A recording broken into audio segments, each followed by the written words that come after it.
inteligente sabe direitinho como se consegue segurar um homem entre dois dedinhos. A hora do amor nem sempre seu choro é realidade, e a mulher de hoje chora de mentira e parece verdade. Não existe mais aquele amor ingênuo que outrora existia, e a mulher carente a esperar a hora que o homem queria.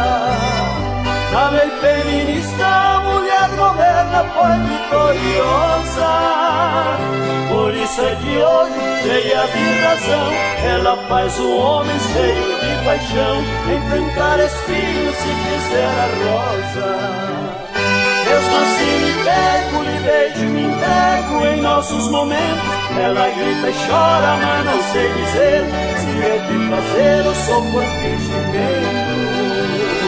Mas pouco me importa se a mulher de hoje chora por chorar. O mel dos seus lábios me deixam de fora, mesmo que ela chore só pra me agradar.